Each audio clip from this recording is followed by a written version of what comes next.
خطبہ مسنونہ کے بعد سورہ نور کی ایک آیت مبارکہ کو میں نے اپنی گفتگو کا عنوان بنایا ہے، اور اسی آیت مبارکہ کے حوالے سے سماجی صورتحال کا جائزہ لینا ہے، اور ہمیں اور آپ کو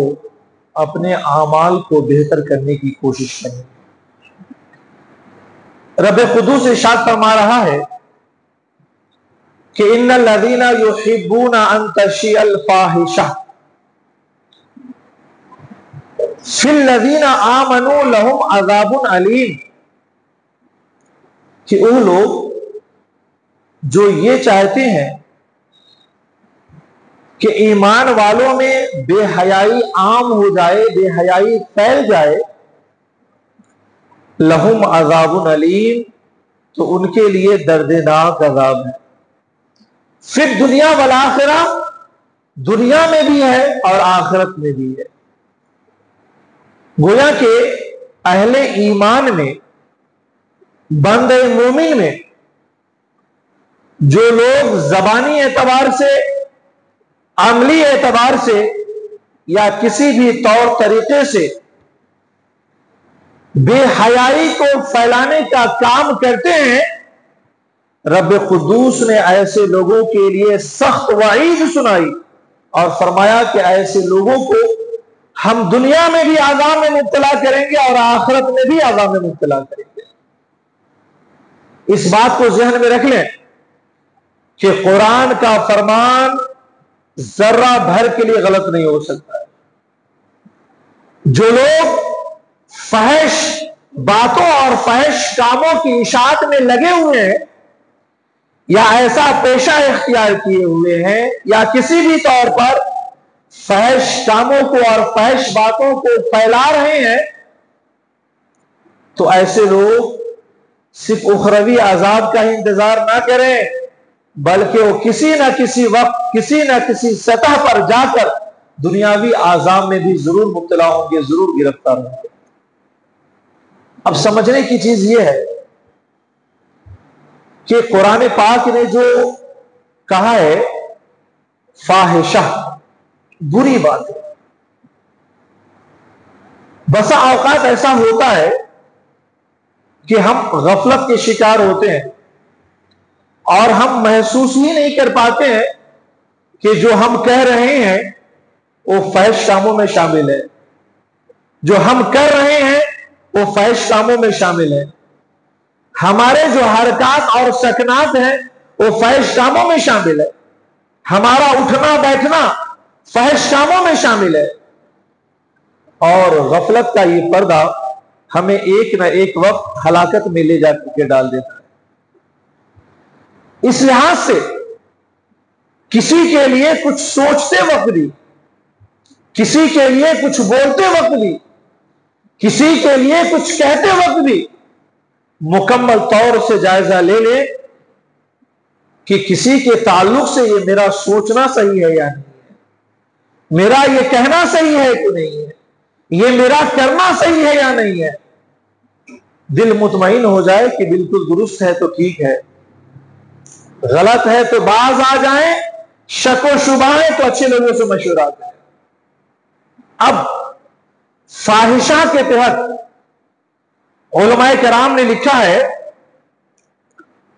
کہ بہت ساری جو باتیں آتی ہیں اس میں ایک بات یہ بھی شامل ہے کہ کسی شخص پر بہتان باندھنا، الزام لگانا اور پھر اس کو پھیلانا، یہ بات بھی فحش میں شامل ہے، فاحشہ میں شامل ہے۔ اب دیکھیں کہ کتنی باریک چیز ہے، کسی کے لیے کچھ کہنا اور وہ یہ کہ بطور الزام ہو۔ ایک ہوتا ہے غیبت کرنا، غیبت کا مطلب یہ ہوتا ہے کہ کسی انسان کے اندر برائی پائی جا رہی ہے، غلطی پائی جا رہی ہے، خامی پائی جا رہی ہے، مگر وہ انسان اپنے لیے یہ بات ناپسند کرتا ہے کہ میری یہ غلطی کسی کے سامنے کہی جائے یا میرے سامنے کہی جائے، پھر بھی انسان اس غلطی کو اگر اس کے پیٹ پیچھے کسی اور سے کہے یا خود اس کے سامنے کہہ دے تو کہنے والے کا جو یہ معاملہ ہے یہ غیبت میں شامل ہو جاتا ہے. مگر کسی انسان کے اندر کوئی کمی پائی نہیں جا رہی ہے. کوئی کمی نہیں پائے جانے کا مطلب ہے کہ انسان تو کمی سے خالی ہے نہیں، لیکن جو کمی ہم بتا رہے ہیں وہ کمی اس کے اندر نہیں پائی جاتی ہے. جس بات کا الزام ہم نے اس کے سر پہ دھر دیا ہے وہ الزام اس کے اندر پایا نہیں جاتا، یا جو الزام ہم نے اس کے اوپر لگا دیا ہے ہم اسے ثابت نہیں کر سکتے. لیکن پھر ایسی باتوں کو کسی کے حوالے سے پھیلانا یہ بہتان میں. مثال کے طور پر ایک چھوٹی سی بات کو سمجھے کہ کوئی عمل کر رہا ہے، اب اس کے ارادے کیا ہیں، اس کی نیتیں کیا ہیں وہ جانتا ہے، خدا بہتر جانتا ہے. مگر ہم یہ کہہ دیں کہ فلاں انسان بڑا ریاکار ہے، دکھاوے کے لیے کام کرتا ہے. آپ کو کیسے معلوم کہ فلاں دکھاوے کے لیے کر رہا ہے؟ اب یہ الزام آپ نے اس کے اوپر لگا دیا کہ یہ فلاں انسان دکھاوے کے لیے کام کرتا ہے. اس بات کو آپ نے 10 لوگوں سے کہہ دیا، اس بات کو آپ پھیلانے میں لگ گئے. علماء لکھتے ہیں کہ یہ بات کہ کسی کے لیے کہہ دینا کہ ریا کے لیے یہ کام کرتا ہے اور وہ انسان اس کو ثابت نہیں کر سکتا ہے تو اس کا یہ کہنا اور اس کا یہ کرنا فحش میں شامل ہے. اور فحش کا انجام کیا ہے؟ جو پھیلائے اللہ فرماتا ہے اس کے لیے دنیا میں بھی عذاب ہے اور آخرت میں بھی عذاب. اب ہمارے سماج کی صورتحال کیا ہے؟ جہاں 5-10 لوگ کھڑے ہوئے اپنے اپنے کو چھوڑ دیا، ایسے انسان کو محفل میں لے آتے ہیں جو وہاں پہ موجود نہیں ہے. ارے فلاں بہت برا ہے، فلاں تو دکھاوے کے لیے کرتا ہے، فلاں تو ایسا کرتا ہے، فلاں ویسا کرتا ہے. اور جو بات کہہ رہے ہیں اس میں اکثر وہ بات ہوتی ہے جو ہم نے اپنے آنکھوں سے دیکھا ہی نہیں ہے. ہم کسی کے تعلق سے وہ باتیں کہہ رہے ہوتے ہیں جس بات کو ثابت کرنے کے لیے نہ ہمارے پاس کوئی دلیل ہے نہ کوئی گواہ ہے. اب یہ جو ہمارا عملی رویہ ہے، یہ جو ہمارا قولی اور زبانی رویہ ہے کہ کسی کے تعلق سے، کسی کے آل و اولاد کے تعلق سے، کسی کے کاروبار اور ملازمت کے تعلق سے ہم سیدھا کسی پر الزام لگا دیں، اور وہ الزام ایسا کہ جسے ہم جانتے نہیں، دیکھتے نہیں، سمجھتے نہیں، گواہ نہیں، ثبوت نہیں. تو علماء نے لکھا ہے کہ ایسا عمل یہ فحش میں آتا ہے اور یہ بہتان میں آتا ہے. اس حوالے سے ہمیں بہت سوچنے کی ضرورت ہے. جہاں ہم 4-5 لوگ ہوں اور کسی کے حوالے سے گفتگو ہونے لگے، کانوں میں انگلیاں ڈال دیجیے، اس مجلس سے نکل جائیے، کیونکہ پتہ نہیں کون سی بات آپ کے دل میں بیٹھ جائے کسی کے حوالے سے اور پھر اس بات کو آپ پھیلانے لگے جبکہ وہ بات ثابت نہیں ہے، جبکہ وہ بات صحیح نہیں ہے. اور ہم میں اکثر انسان یہ عمل کرتا ہے، اکثر انسان یہ عمل کرتا ہے، کسی نہ کسی کے حوالے سے، کسی کے اولاد کے حوالے سے، کسی کے کاروبار ملازمت کے حوالے سے، کسی کے رویوں کے حوالے سے کہیں نہ کہیں غلط بات جو خود بناتا ہے، خود گڑھتا ہے اور کسی کے تعلق سے بیان کر دیتا ہے. یاد رکھے بہتان تراشنا، الزام لگانا اور اس کی اشاعت کرنے کو علماء کرام نے لکھا ہے کہ ایک کام فحش میں شامل ہے اور ایسے شخص کو اللہ تعالی دنیاوی اور اخروی عذاب میں مبتلا کرے گا. یہ جو بات ہے کہ بہتان لگانا کسی پر اپنی طرف سے کوئی بات گڑھ کر کے کہہ دینا اور پھیلاتے رہنا، اس کی اتنی سخت وعیدیں آئی ہیں کہ للہ اگر کوئی پڑھ لے، کوئی سن لے، کوئی سمجھ لے تو ہمیشہ کے لیے اپنی زبان کو خاموش کر دے. پھر وہ کسی کے تعلق سے کچھ بولے گا ہی نہیں، کسی کے تعلق سے کچھ کہے گا ہی نہیں،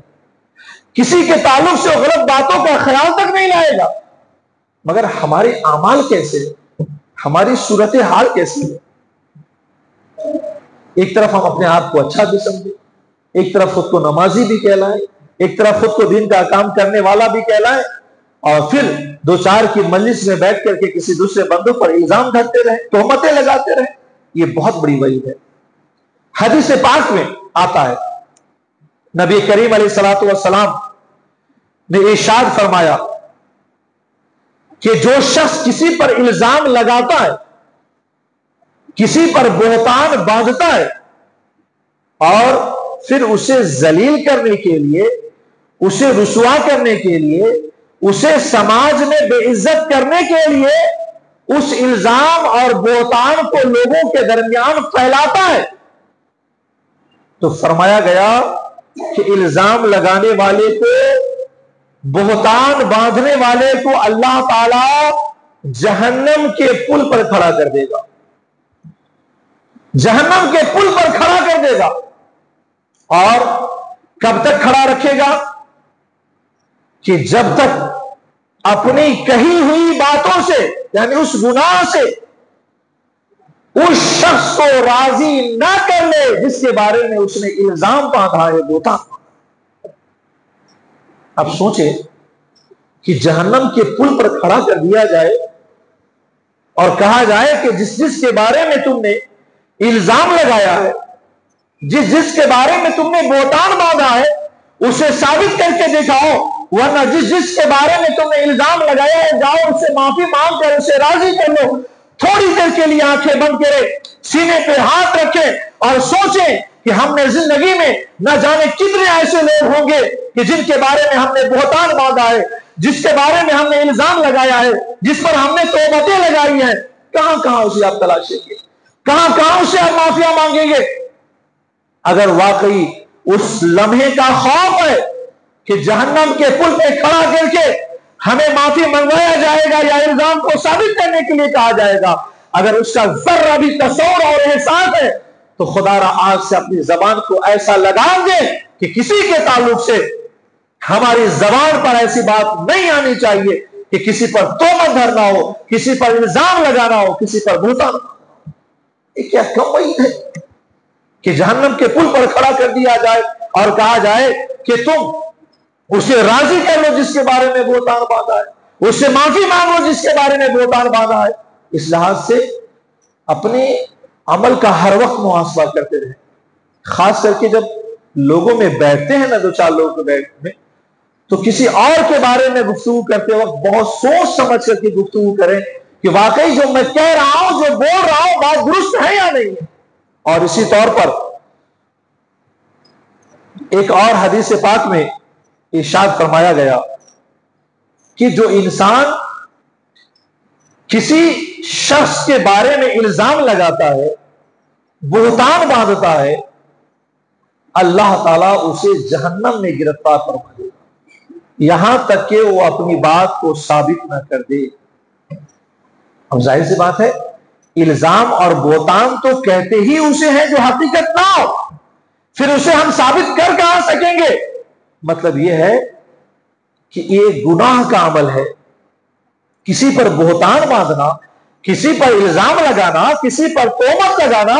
یہ ایک ایسے گناہ کا عمل ہے کہ اللہ تعالیٰ ایسے شخص کو جہنم میں اس وقت تک رکھے گا جب تک کہ اس کے گناہوں کے برابر جہنم کی سزا نہ ہو جائے۔ اب اگر انسان کیا ہے، یہ زبان کا جو ذائقہ ہے نا، یہ ختم نہیں ہوتا ہے، نہ کھا کر کے ختم ہوتا ہے، نہ بول کر ختم ہوتا ہے۔ اس لیے زبان کے استعمال میں ہمیشہ اپنے دل و دماغ کو حاضر رکھیں کہ ذائقے دار تو کھا رہے ہیں، نہ حلال کھا رہے ہیں یا حرام کھا رہے ہیں، یہ سوچنا بہت ضروری ہے۔ اور بولتے بولتے بھی انسان کی زبان نہ تھکتی ہے، نہ بولنے سے اس کے ذائقے ختم ہوتے ہیں۔ اس لحاظ سے بولتے وقت بھی سوچیں آپ کہ ہم جو بول رہے ہیں وہ صحیح بول رہے ہیں یا غلط بول رہے ہیں۔ ہم ایسا تو نہیں کسی کی حقائق اور سچائی کو بیان کر رہے ہیں، کسی پر ہم بہتان اور الزام لگا رہے ہیں۔ ایک اور حدیث پاک میں آقا کائنات علیہ الصلوۃ والسلام نے ارشاد فرمایا کہ تہمت لگا کر، بہتان باندھ کر، الزام لگا کر اگر کسی انسان کو رسوا کیا جا رہا ہو، ذلیل کیا جا رہا ہو، تو سننے والے انسان کو چاہیے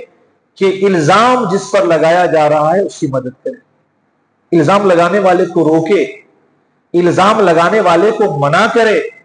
الزام لگانے والے کو الزام لگانے سے ٹوکے کہ تمہارا یہ عملی رویہ انتہائی غلط ہے۔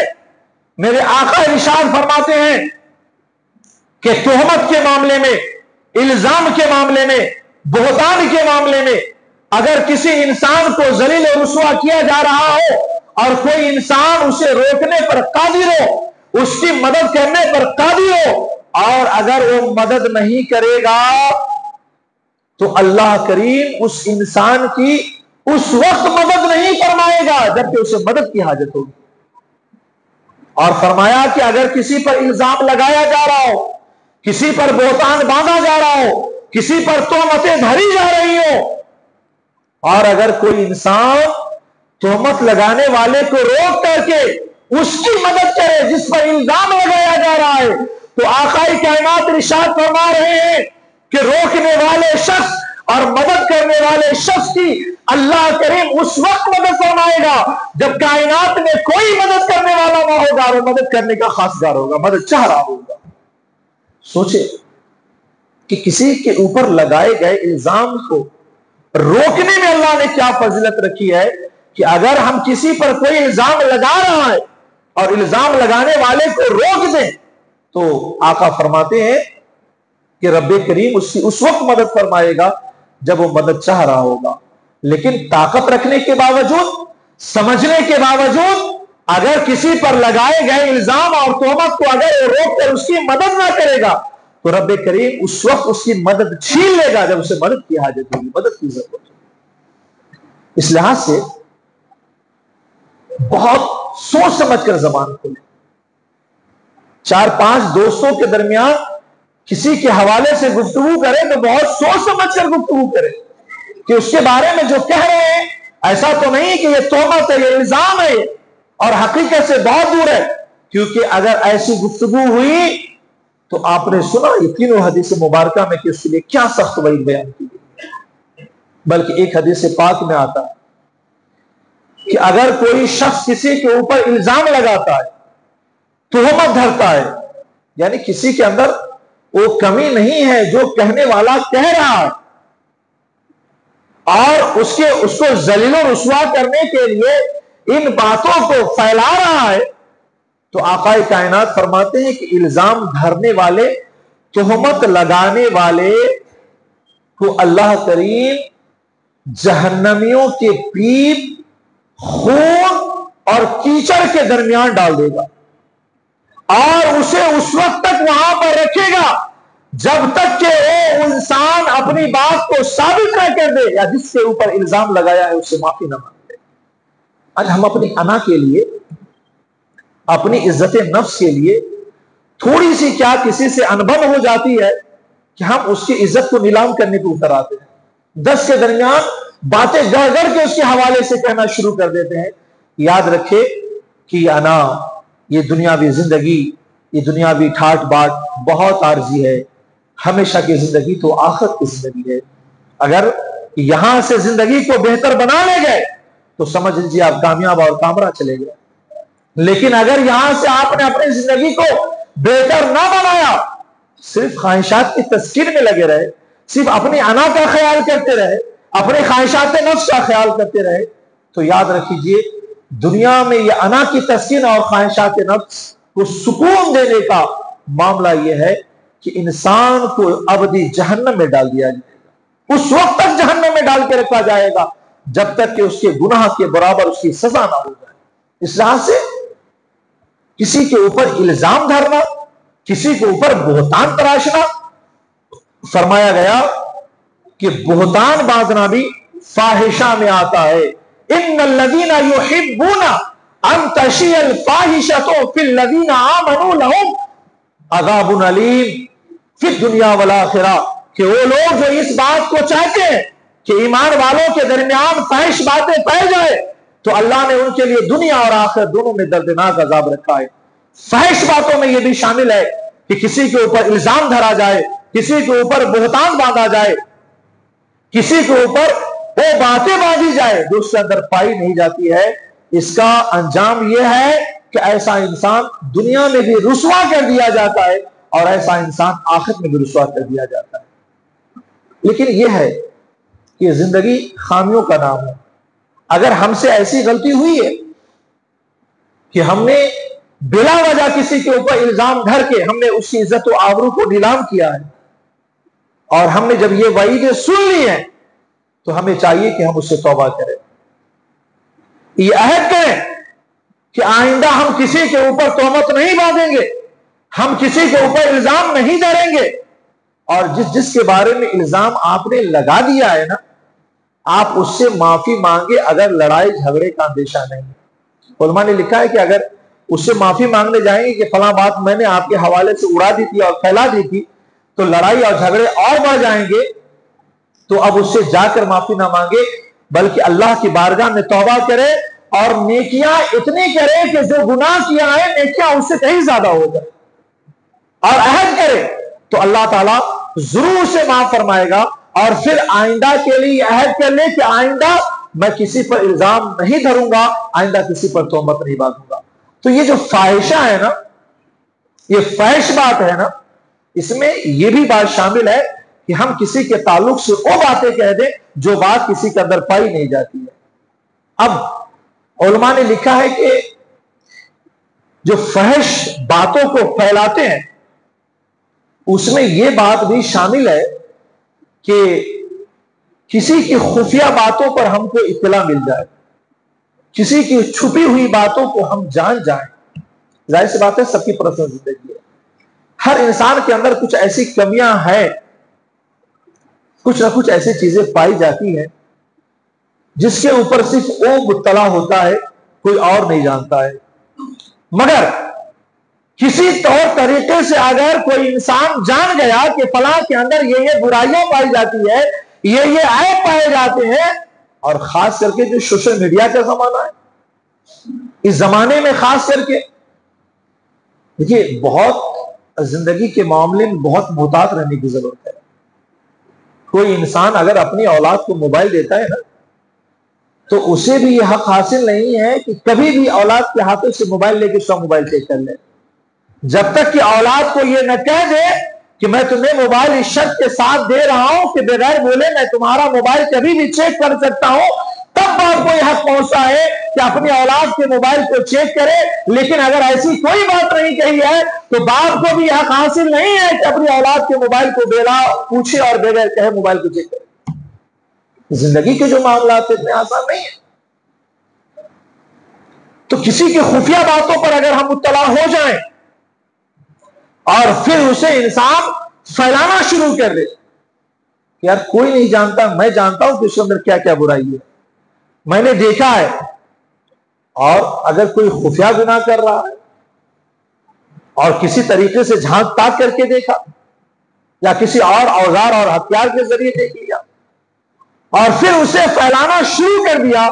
تو علماء فرماتے ہیں کہ وہ چیزیں بھی فاحشہ کے تحت آتی ہیں. اگر کوئی کسی کی خفیہ باتوں پر مطلع ہو جائے تو اسے چاہیے کہ ان باتوں کو چھپا لے، اور اگر نہیں چھپائے گا ان باتوں کو پھیلائے گا تو رب کریم فرماتا ہے لہم عذاب علیم فی الدنیا والآخرہ، کہ اللہ کریم نے ایسے لوگوں کے لیے دنیا اور آخرت دونوں میں دردناک عذاب تیار کر رکھا ہے. کسی کی اگر چھپی ہوئی باتوں پر آپ کو اطلاع مل جائے تو آپ اسے چھپا لیں،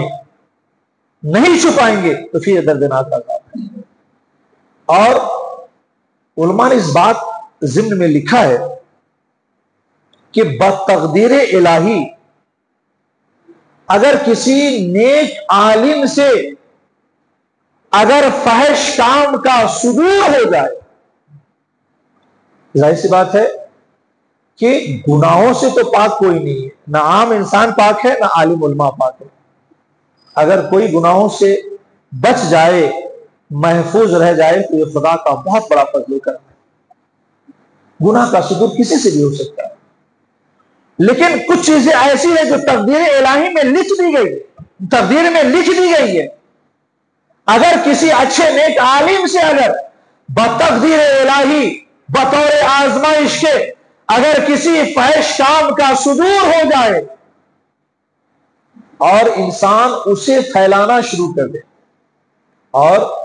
اچھے لوگوں سے کوئی غلطی ہو جائے نا تو لوگ یہ کہہ کر کے نہیں پھیلاتے ہیں کہ فلاں انسان سے غلطی ہو گئی، ارے اچھے اچھے لوگ ایسا کر رہے ہیں، ہاں یہ جملے ہوتے ہیں، ارے بڑے بڑے مولانا ایسا کر رہے ہیں، بڑے بڑے امام ایسا کر رہے ہیں. یعنی اب وہاں پر آ کے انسان کو رسوا کرنا مقصد نہیں ہوتا ہے، بلکہ دین کو رسوا کرنا مقصود ہوتا ہے. اس انسان کو رسوا کرنا مقصود ہوتا ہے جو دین کی فضیلتوں سے سرفراز ہے. تو علماء فرماتے ہیں کہ بتقدیر الہی اگر کسی انسان اور اچھے عالم سے اگر فحش کاموں کا صدور ہو جائے تو اسے پھیلانا بھی اس فحش میں شامل ہے، اور جو پھیلائے گا اللہ کریم اس کے لیے دنیا میں بھی دردناک عذاب رکھا ہے، اس کے لیے آخرت میں بھی دردناک عذاب رکھا ہے. اس لحاظ سے کسی کے بھی تعلق سے جب کوئی بات کہے، جب کسی کے تعلق سے کوئی بات بولے، جب کسی کے تعلق سے کوئی دل و دماغ میں وسوسے آئے تو اسے زبان پر لانے سے پہلے 75 مرتبہ سوچے کہ جو بات میں کہنے جا رہا ہوں ایسا تو نہیں ہے کہ یہ بہتان ہے، یہ الزام ہے، یہ حقیقت کے برخلاف ہے، کیونکہ اگر آپ کہہ کر گزر گئے تو یہ بات پھیل جائے گی، اور جب بات پھیلا دی گئی تو فرمایا گیا